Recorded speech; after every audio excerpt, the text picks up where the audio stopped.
Всем привет, дорогие друзья! Это программа Тува Life Talk. Меня зовут Анастасия Быкова, и сегодня в гостях у меня Буян Салчак. Привет, Буян! Всем привет!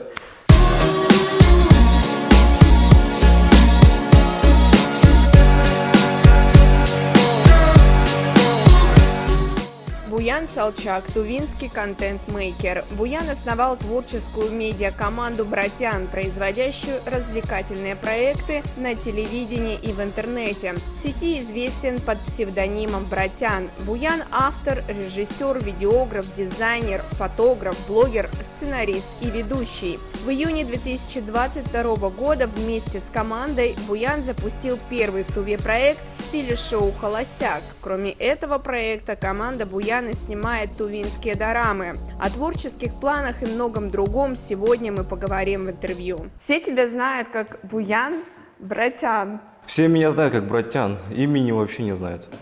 Никто не знает имени, и давно ты уже Братян?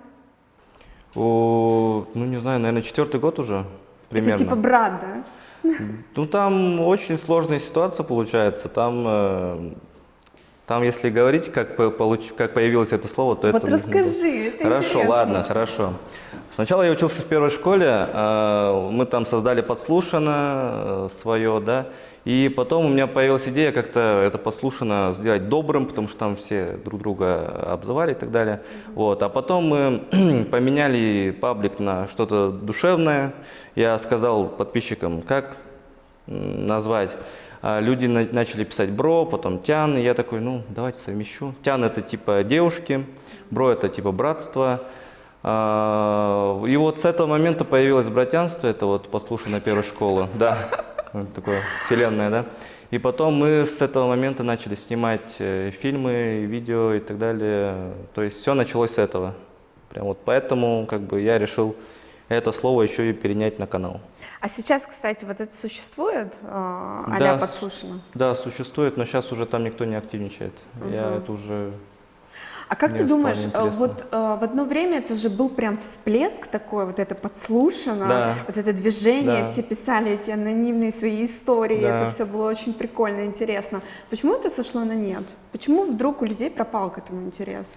Я не знаю, но может быть люди уже друг другу все лично теперь начали говорить. Я Стали не знаю, более открытыми? Да, стали более открытыми, наверное, потому что в те года активно ВК там был, все люди прям хотели в интернет ворваться, а сейчас, мне кажется, все в Инстаграме залипли, и вот, сейчас уже Инстаграма тоже нету. Или можно, да, говорить, что у вас так запрещенное в Российской Федерации? Мы сделаем. Вот тут. Подписочку. Угу.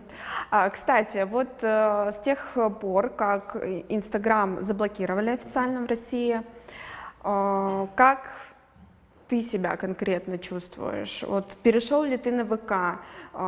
Перешли ли люди в ВК? Стали ли больше пользоваться ВКонтакте? Или все-таки нет? Нет, почему? Наоборот, все в ВК начали смотреть, у нас просмотры сейчас там зашкаливают.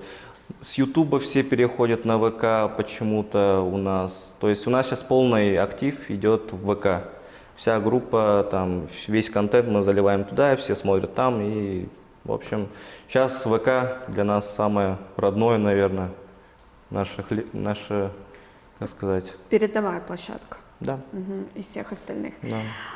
Что за такое интересное шоу вы замутили в соцсетях? Рассказывай давай, потому что, насколько я знаю, вы первые, кто это сделал в Туве. Вы про холостяка, да? Конечно! Ну, что сказать. Изначально вообще вот до этого мы делали пародию на дорамы, то есть у нас был какой-то закос. Мы сначала посмотрели весь контент в Инстаграме, весь контент, что делают тувинские блогеры, и мы поняли, что то, что мы делали до этого, там, с «Покоряй Туву», с «Вечерней Тувой», вот эти все серьезные проекты, это вообще не нужно. Нашей молодежи нужен такой контент, где вот что-то такое глупенькое, что-то такое пародийное. Поэтому мы решили сделать пародию на дораму сначала. Это более-менее хайпануло. Нас, конечно, там нелестно там отзывались в комментариях. А потом как-то вот такие решили Сейчас же там холостяк идет, там на канале одном популярном федеральном, да? Да. И мы такие думаем, а почему бы нам не сделать пародию? Вот Тувинский, вот если сделать Тувинский, можно там сделать приколы с нашими там, то есть вот, допустим, вот холостяк может быть там, не знаю, нож или там старые стереотипы взять, их впихнуть, и это будет весело. Мы сделали первую серию, нам самим понравилось, мы с этого очень сильно смеялись, выложили в интернет, и это очень сильно хайпануло, мы сами были в шоке. Вот. То есть все-таки людям нравится вот такой контент. Вы оставили ту же концепцию, что девушки борются за сердце парня. Да. Холостяк, самый главный герой. Это, не знаю, кастинг, не кастинг или что? Ну, вообще, И девчонок тоже как отбирали. ну сейчас финал уже закончился, поэтому сейчас уже можно Сейчас все уже говорить. можно, да. Сейчас уже можно говорить, это все сценарий. Нет, ну вы что, это сценарий, никакого кастинга не было. Но у нас было одно промо, что вот мы сначала объявили кастинг, типа холостяк, быстренько заявки кидайте. Там пару человек реально кинули заявки. Холостяки или девчонки? Девчонки отправили нам заявки, и мы такие, ну, блин, подождите, давайте мы сначала покажем, что это. Ну и вот потом сразу на следующий день выложили первый выпуск, потом мне начали писать, а почему не было реальных заявок, почему, я хочу участвовать. И мы сейчас думаем над возможным продолжением, я не знаю, ну просто холостяк до сих пор хайпует. Мы не хотим, конечно, выжимать из пальца, но если есть реальные заявки, почему бы не попробовать сделать еще один трэш, еще один такой странный проект, где реальные люди приходят и будут бороться за сердце холостяка. Хотя мы, наверное, позовем другого холостяка. Ну да, будет логично, если во втором сезоне будет уже Мы другой Тимати холостяк. позовем, ничего страшного, что поделать. Но так как ты сам уже делал такое шоу, даже пусть в формате региональном, вот скажи, пожалуйста, всем зрителям, вот самый главный холостяк, который идет, ну, это же шоу. Это шоу. Но мне кажется, это шоу. Ну там просто... когда мы начали снимать свой холостяк, мы начинали понимать, почему в том холостяке происходит вот именно вот как-то вот, как будто по сценарию. Потому что мы сами писали сценарий, и мы понимали, что, блин, у нас один в один. Неужели там тоже сценарий, типа? И мы такие думали, ну, реалити не получится. Потом в последнем финале, когда мы думали, чем же закончить, как бы там как-то заинтриговать зрителя, мы такие думали, нет, все-таки давайте финал сделаем хотя бы реалити, потому что, ну, как бы мы реалити. Но там тоже не получилось, чтобы заинтересовать. Вот почему не получается? Заинтересовать реалити? зрителя хочется. Мы, конечно, давали выбор холостяку, но он говорит, а как лучше будет? Он ко мне приходит такой, а что делать будем? Я такой, ну, выбери сам. Я им дал один, вот единственное реалити было в том, вот за кого они должны проголосовать, вот за участницу, которая должна выбыть перед финалом. Вон там вот был реальное реалити. Это не постановка. Это не постановка, а все остальное постановка. И 50 тысяч тоже постановка. Вот смотри, Вот. раскрывая такие секреты, что все это на самом деле сценарный план, не боишься ли ты тем самым отпугнуть аудиторию? Мне кажется, нет. Мне кажется, да люди будут все равно смотреть, мне кажется. Почему? Вот второй сезон точно будет реалити. Все, обещаю, смотрите, пожалуйста, второй сезон точно реалити будет. Если мы вообще его будем снимать. Почему этот формат очень популярен, на твой взгляд? Вообще людям реалити вроде западает. Ну, как мы поняли. Людям нравится реалити, трэш, чтобы там все друг с другом ссорились, чтобы там какие-то драки были или там скандалы. Ну, а-ля Дом 2? Да, Дом-2, конечно, Дом-2. Этот формат, мне кажется, еще долго будет. Вот в Туве он только-только, наверное, сейчас будет нарастать с приходом холостяка. Вот, Дом-2, кстати, надо сделать пародию. Да. Пародию или типа что-то наподобие? Ждем заявок тогда. Реальных людей позовем, и будут ссориться друг с другом. Как тебе вообще в роли продюсера, сценариста, человека, который организовывает шоу? Сложно, но Мне самому это нравится. То есть, когда приходят идеи, мне в первую очередь хочется, вот, блин, надо сделать, надо попробовать. Мне кажется, это тоже западет. И когда мы делаем, вот, допустим, вот с дорамой, это просто вот, ну, наши приколы. То есть, вот мы снимаем, ну, это чисто для себя. Никто не будет смотреть, это 100%, типа. Но она потом хайпует, и мы такие, нифига себе, вот это да. С холостяком тоже так же. То есть, когда мы что-то придумываем, мы не делаем упор на то, что это хайпанет или что-то такое. Это чисто для нас. По фану делаете, По фану да? делаем, да. Когда мы с этого получаем какую-то прибыль, допустим, мы вообще ни разу не получали прибыли с контента, особенно когда YouTube сейчас уже не платит, да и он до этого не платил. Мы просто делали чисто по фану, там кто-то писал про спонсорство, мы это брали, но вот прям вот монетизации нет, то есть вот просто чисто по фану. Следующий твой проект, ты хочешь уже монетизировать? Это сложный вопрос. У нас спонсоры приходят в Инстаграм к всяким пабликам ЧП и так далее. Мы пытаемся это поменять, либо на телеканалы там и так далее. Но вот именно на проекты, интернет-проекты пока мода не пошла. Мы постараемся это делать. Ну а как же потихоньку. реклама у блогеров? Ну, блогеры в Инстаграме, всем привет, вот это. Но вот именно вот у них другой контент, у них вот как бы вот такой более сидячий, не знаю, сторисный. У нас более широкий, то есть мы хотим не делать контент не на 5-3 минуты, а вот прям полноценный 20 минут, чтобы все люди смотрели, вот сели за просмотром, вот покушали, там, смотрели. То есть нам именно такой формат западает. Не просто какой-то смешной ролик, а полноценный, вот прям полноценная картина. К этому мы стараемся идти. Ты хочешь делать только вот такие развлекательные проекты или что-то еще есть в планах? Вообще я человек, который не любит на одном формате остановиться, и я, вот, допустим, из проектов я сейчас... У меня из видеопроектов сейчас вообще идей нет. Вот «Холостяк», «Выжить», у нас есть еще одна идея. Вот мы сейчас скоро поедем, я же могу, наверное, сказать, да, когда это интервью выйдет? Оно выйдет в сентябре. В сентябре, ну замечательно, тогда могу сказать, что вы, наверное, уже увидели, что «Холостяк» продолжает свое детище, участницы с ним все еще едут. На этот раз они поехали в реалити-шоу «Холостяк» в Чагатае, где они будут и разжигать костер, и делать палатки, и все-все-все. И это все опять... Да, спецвыпуск, спецсезон такой вот. Мы решили все-таки вот эту обстановку «Холостяка» в другом русле сделать, и мне кажется, это тоже будет интересно. Реалити всем западает. А из серьезных... Я сейчас больше ушел в мероприятия, мне нравится теперь проводить мероприятия, и как там уже более монетизируется, ведь все это мое дело. То есть реальные люди, мы там сидим, играем, они платят, а мы получаем деньги. Как ты пришел к играм? К играм? Ну это довольно необычный формат. В прошлом году мы с Сашей Мадо, может кто знает, это крутой предприниматель, бизнесмен. Мы с ним начали проводить битву диванов, то есть это обычные конкурсы, которые можно встретить в интернете там, и так далее, там, угадывалки и всякое такое.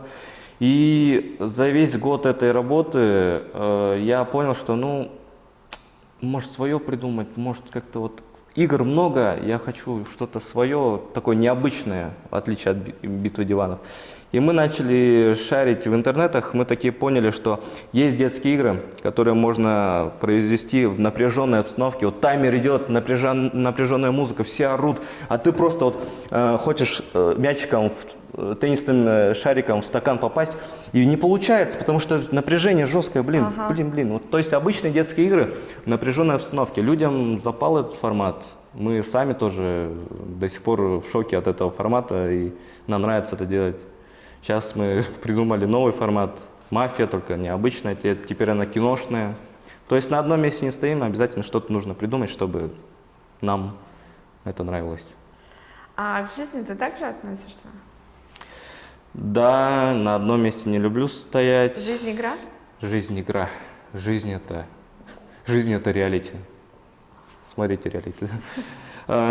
Я человек, который не любит сидеть дома. Я обязательно должен работать с утра до ночи. То есть у меня сейчас основная работа в Минкульте, потом мероприятия каждый день. Каждый день, выходных вообще нету. А в субботу-воскресенье я занимаюсь тем, что я монтирую свадьбы. То есть у меня 3 работы, и я вот поспать 5 часов, и зато приходишь на работу, приходишь домой, сразу спишь такой, ой, слава богу. И потом открываешь глаз сразу, все, ладно, иду. Ну, я думаю, что у многих тогда возникнет вопрос, ну, откуда у него столько энергии, откуда силы на такую деятельность, мало спать, много делать, выходных нет. Энергию я получаю, во-первых, с мероприятий, когда мы проводим игры, я получаю эмоции людей, и для меня это вот обратная связь, вот это самое главное. И в контенте это когда комментарии люди хорошие, лестные пишут. А если не лестные? Если не лестные, то мы к конструктивной критике относимся хорошо, там записываем что-то, а к неконструктивной такой, да это уже... Что они по-тувински не могут сделать контент? Ладно, это тоже мы пропустим. Постоянно у нас там такие комментарии, к сожалению, менталитет, то есть мне у тебя кажется, не готов. уже вырос защитный слой такой, Да. В основном люди беспокоятся из-за того, что мы делаем контент не на тувинском языке. Но мы же на широкую публику, мы хотим развиваться, нам удобно на русском, поэтому я извиняюсь, но мы делаем на русском языке. На тувинском, надеюсь, сделаем когда-нибудь. А развиваться в смысле на федеральный масштаб? Если получится. Сначала хотя бы в Туве прям хорошо так вырасти, а потом уже пойти дальше. Вот у нас были такие закосы, когда мы делали «Покоряя Туву», людям понравился вот этот проект так, что мы такие думаем, может вообще сделать «Покоряя Россию», но на какие деньги? То есть вопрос в деньгах, и сейчас у нас есть такая возможность, скорее всего, мы попробуем снять пилот «Покоряя Россию», хотя бы в ближайшие В чем смысл этого? В чем смысл? Вот тувинец просто приезжает, допустим, в Красноярск, ходит там, по каким местам нужно ходить, самые такие основные, как «Орел и решка», короче, но там тувинец будет. Это как «Кишки на углу» в крае, блин, это прикольно было бы посмотреть. Вот, можете его пригласить. Все, уже в моменте рождается проект. Да, вот я сейчас, мне надо записать, да. А ты всегда так живешь, вот в таком потоке? Или бывает такое, что загоняешься?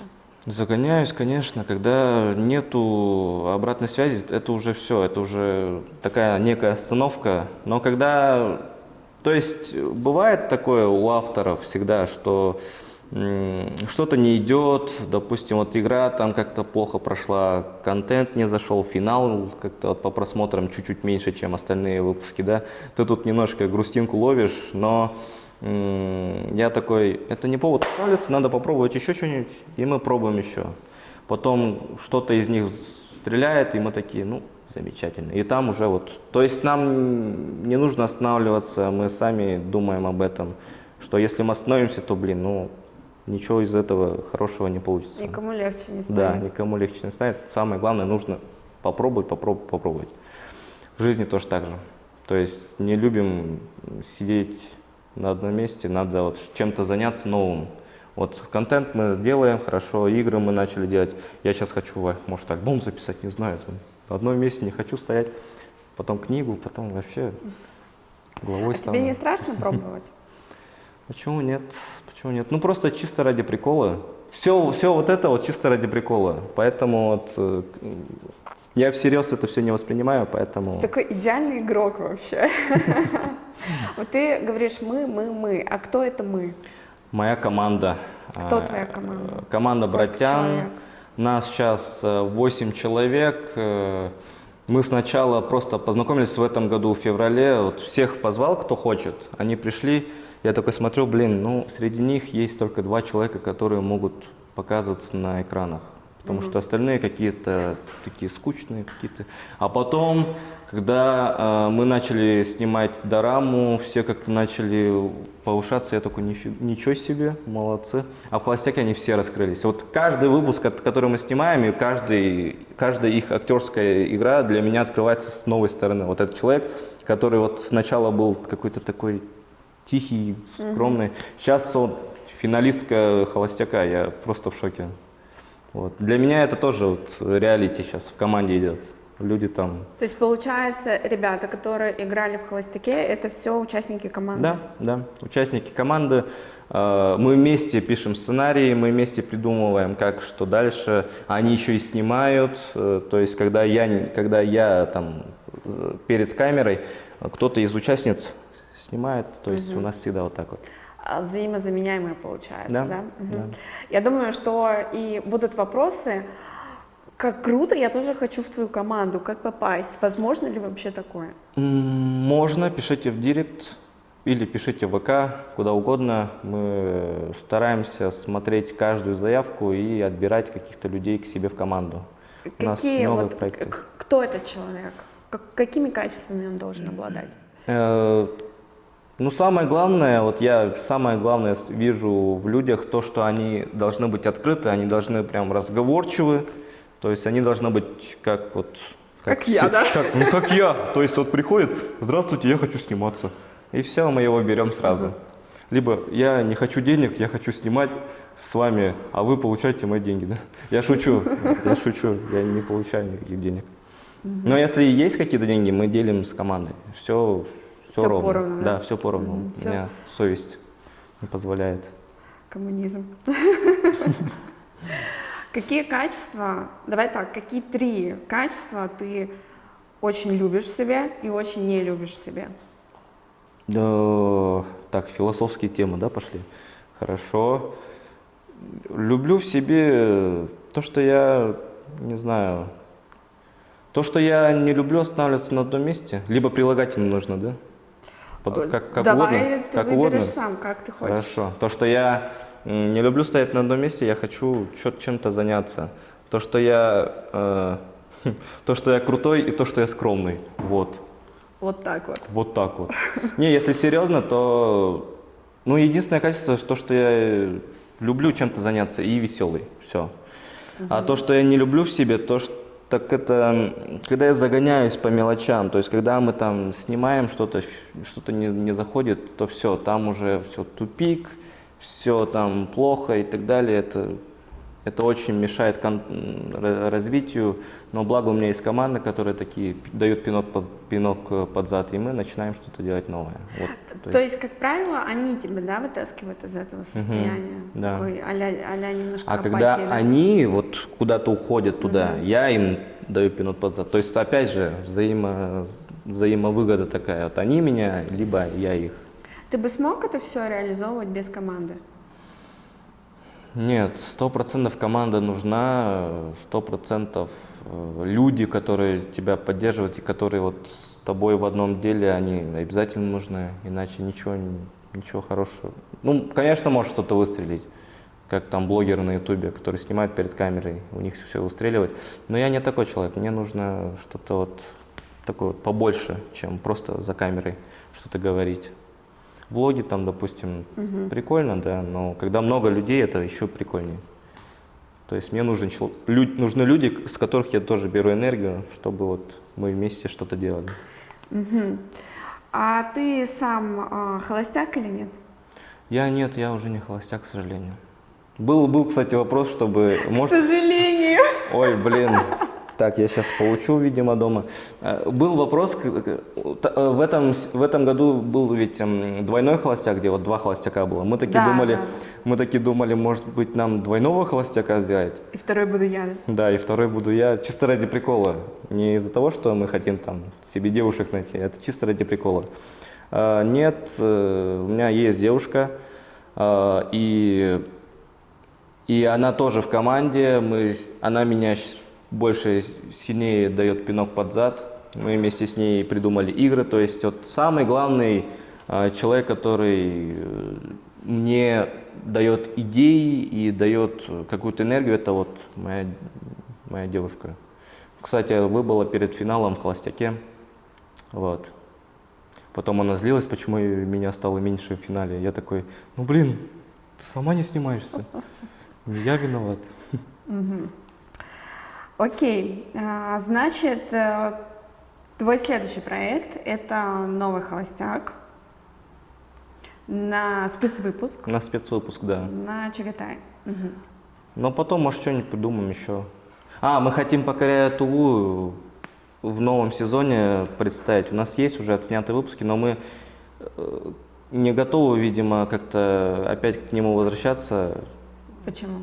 Ну, видимо, мы сейчас пока на реалити, пока мы на этом хайпе, мы хотим его больше развивать. Когда он спадет, мы уже можем приступать к другим проектам.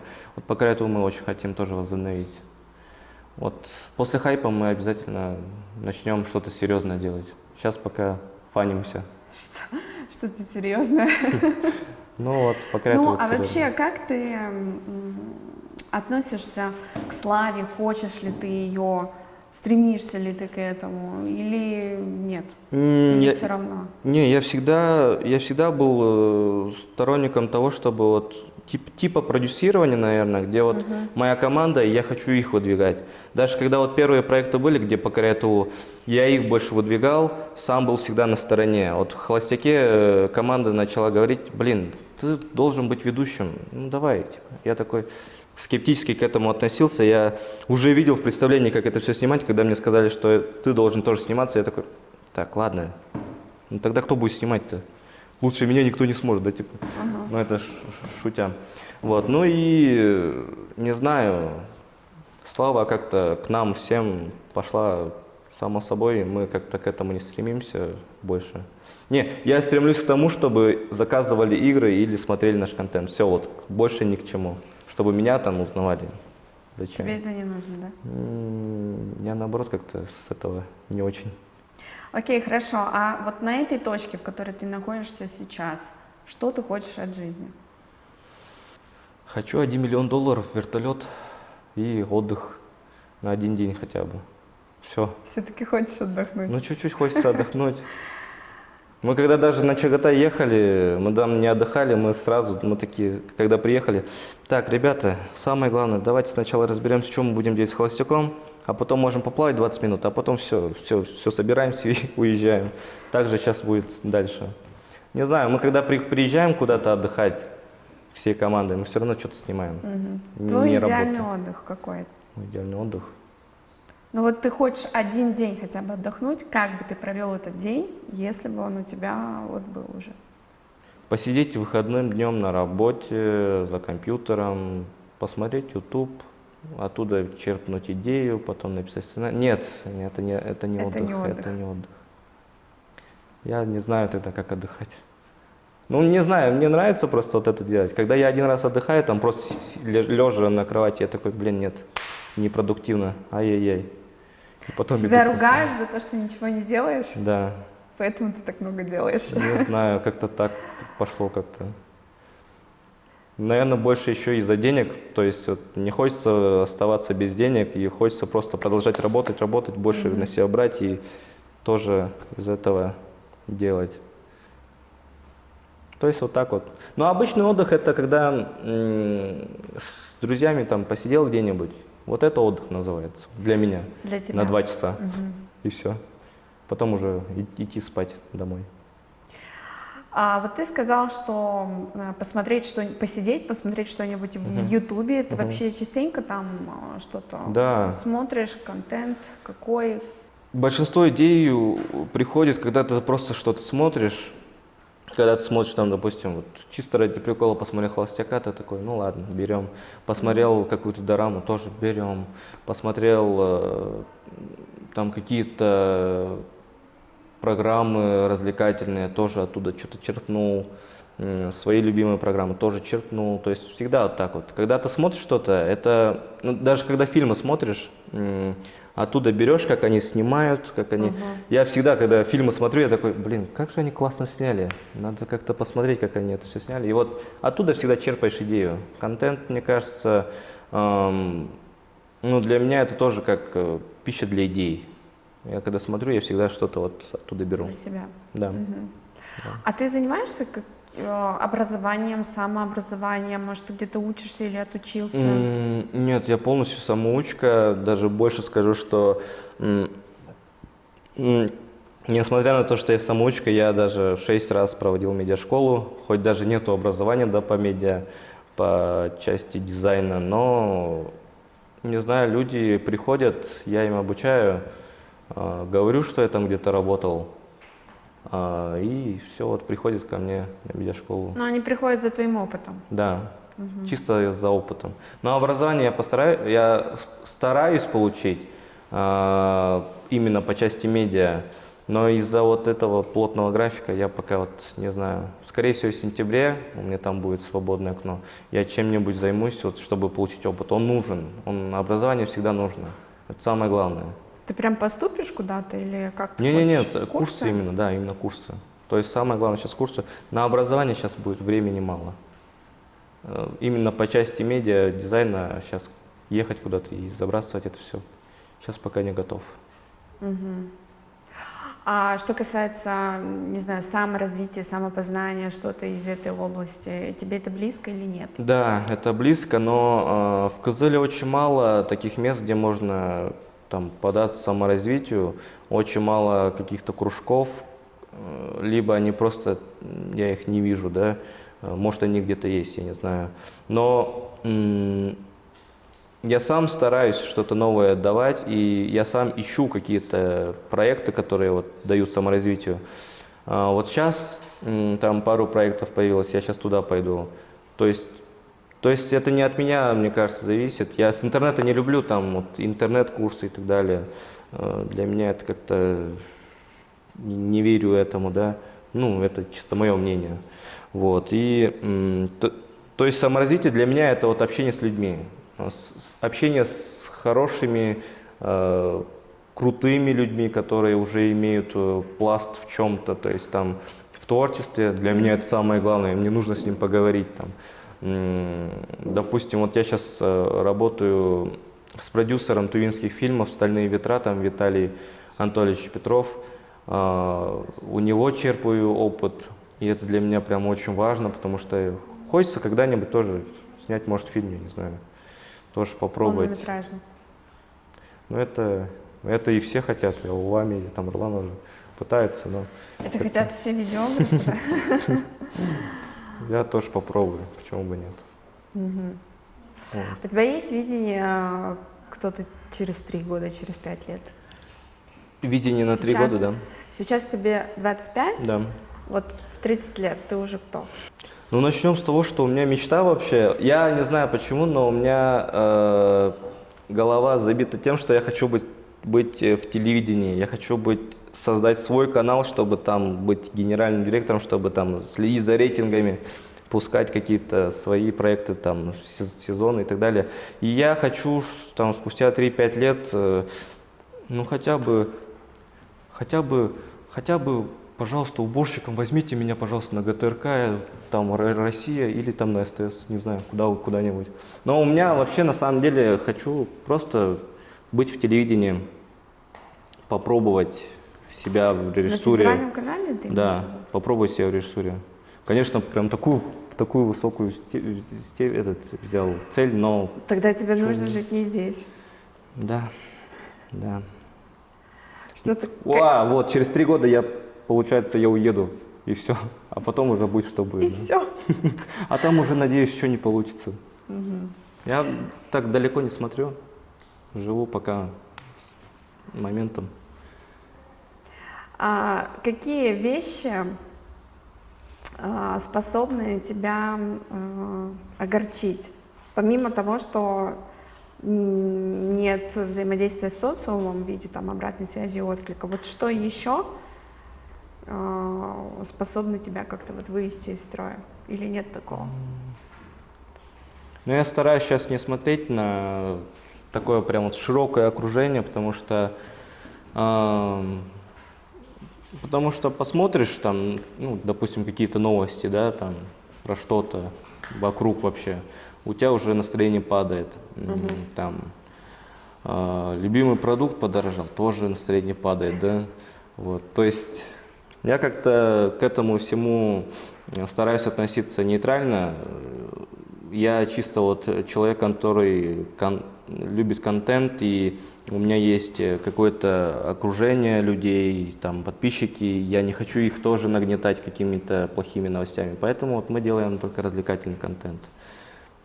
И сам для себя ты тоже не допускаешь этого, Не допускаю, да, потому что и так как бы мир не сладок, да, там игра какая-то плохо прошла или там хорошо прошла.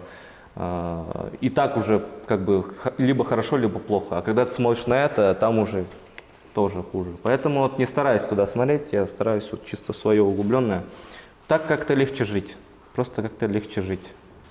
Для меня лично легче жить, потому что голова не забивается чем-то прям вот широким, чем-то всем вот этим грузом. Раньше я любил вот в новостях копаться, там что-то искать, там свое СМИ там вести, да. Потом я такой, не, все, мне уже с этого хватит. Я лучше своим вот углубленным, своим займусь именно. У тебя есть какой-то человек, кумир, не знаю, на кого ты смотришь и думаешь, блин, какой он крутой, я хочу так же, как он? Есть продюсер,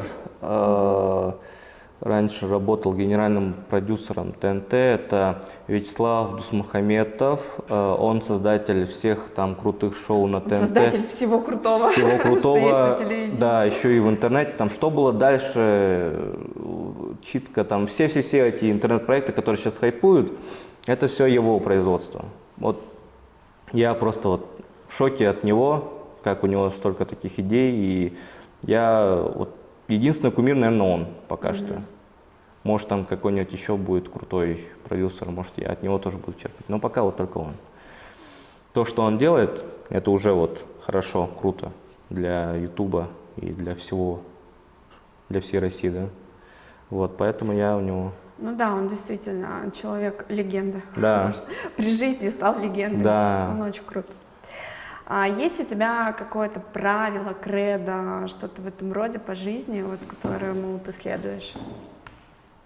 Банально будет звучать, но быть собой, наверное, я не знаю. О, круто. Хотя, когда мы что-то делаем, там какие-то проекты, мы всегда любим, вот я вот с вами разговариваю, я иногда примеряю образ какого-то такого человека, который, ну, несерьезный вот такой, но когда я... Ты сейчас в образе?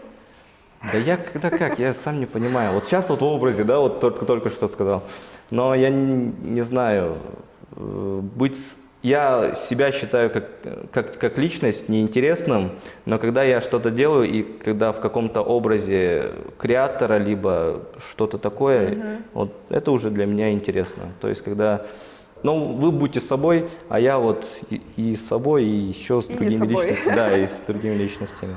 То есть для меня так интереснее. Ну ты идеальный игрок, ты просто идеальный. Вот я в мафии вообще идеальный просто... пример идеального игрока, который примеряет разные роли на себя в этой жизни. В мафии я всегда, да. Да, так действительно интереснее. Окей. Не то чтобы у меня маски есть какие-то, да. Я честный человек. То, что там какие-то вот этот... Нет, это не про маски. Это не про нет, маски. просто если зрители так подумают, это... пожалуйста, я хороший человек. Это про создание своей реальности. Да, вот это... Но ты делаешь это неосознанно, просто по наитию, да? По наитию. Вообще вот как пойдет, так и пойдет. Ну не знаю, я сам не планирую что-то вот такое вот. Оно само идет, я просто иду по волне. Что я сказал только что?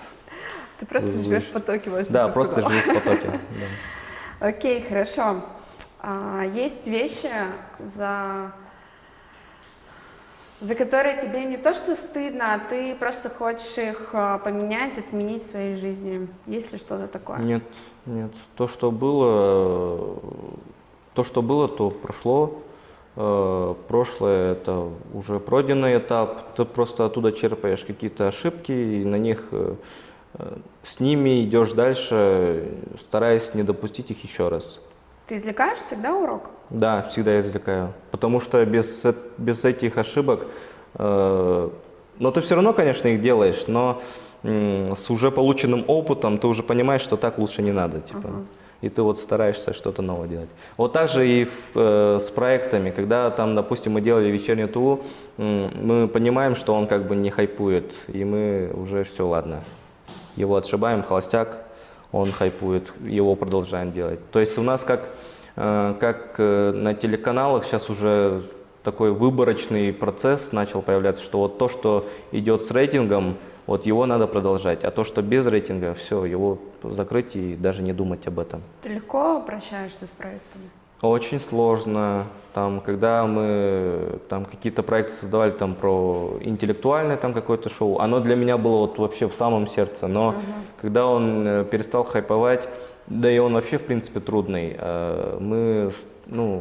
лучше, наверное, не надо. И мы просто вот как бы слеза чуть-чуть упала, но их пока отсекаем. Но мы их не закрываем, то есть всегда есть место перерождению этого проекта. Мы не любим все закрывать в одном. Мы их просто откладываем на 2 года потом, и потом уже запускаем в будущем.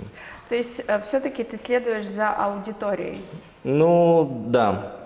Ну, потому что без этого как-то... Смысл теряется, Смысл да? теряется. Нам нужны рейтинги, всем нужны рейтинги, всем нужны просмотры. Ну, нам. А что ты чувствуешь, когда вот эта волна идет? У меня в голове только «О, прикольно», и все. Ну, то есть... Ты заряжаешься от этого? Заряжаюсь обязательно, да.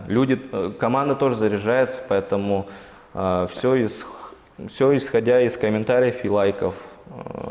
Из комментариев мы можем черпнуть тоже какие-то советы, либо просто уйти в критику и просто вот так вот сделать и пойти дальше. Если этого всего не будет, как ты свою жизнь себе представляешь? Если не будет соцсетей, лайков, комментариев, волны хайпа? Сложно, но я, скорее всего, там тогда что-нибудь придумаю тоже, что-то новое для себя. Если не будет чего-то, это можно восполнить чем-то новым, чем-то другим. Ну, то есть, если там контент я не буду производить, и у меня вообще не будет каких-то ресурсов для этого всего, я придумаю что-то новое, почему бы нет. Сначала буду где-то работать, поднакоплю на что-то, а потом открою какое-то дело. Вот так же с играми. Идеи появятся, да? Да, но мне кажется, у меня идеи появятся. Ты гордишься собой? Не знаю. Я не люблю такие вопросы вообще, конечно. Но не, я, наверное, пока не горжусь собой. Вот когда стану там, не знаю, какой-то шишкой, да, по России, то тогда можно сказать, что я горжусь собой. А пока я вот в процессе того, чтобы хотя бы вот что-нибудь, чем-нибудь добиться. Я наверное, из тех креаторов, которые вот любят добиваться цели, какую-то ставят, и вот любят вот идти туда, но таких говорят, что они идут по головам. Мне кажется, это не так, мне кажется, просто вот это жизнь. Эта жизнь, нужно с любыми путями добиваться своей цели. Но по головам лучше не стоит идти. То есть, вот. Что ты точно не будешь делать? Больше не буду скромничать. Вообще, в целом, по жизни, когда я скромничал, это всегда там, допустим, когда там по заказам, да, допустим, видео, я всегда скромничал и говорил маленькую сумму. Это сейчас, вот, на мой взгляд, это очень тупо, очень глупо. Ты поменял свое мнение насчет этого, да? Да. То есть сейчас уже надо говорить, что вот я хорошо делаю. Но это же все складывается из самоценности, ты же понимаешь. Наверное. Значит, она у тебя изменилась. Да, скорее всего, изменилась. Я, наверное, стал увереннее, чем когда мы создавали первые подслушаны, когда мы делали первые проекты. Сейчас уже как-то... Потому что очень много сделано уже. Мне кажется, мало. Но мы стремимся к этому. Мне кажется, мы в середине, вот сейчас вот еще чуть-чуть, и мне кажется, будет еще прикольно, будет еще интереснее. Да много уже сделано. Да, блин, уже молодец, что ты прям... Да что вы, все не скромничай. Нельзя скромничать, Ты же решил, что ты можешь. Да, я. Мне нужно были очки. И финальный вопрос. Что такое любовь? Любовь. Лично для меня любовь – это двигатель процесса. Потому что, во-первых, любовь зрителей. Во-вторых, любовь, ну, реальная любовь, когда человек тебя любит, и тебе хочется тоже что-то делать крутое ради нее, и любовь к своему творчеству, вот, самое главное.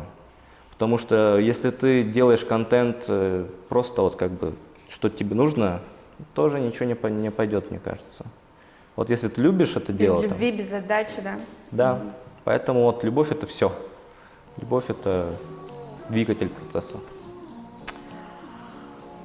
Спасибо большое, я прям супер восхищена. Спасибо большое, Марьян. Не за что, Класс. обращайся.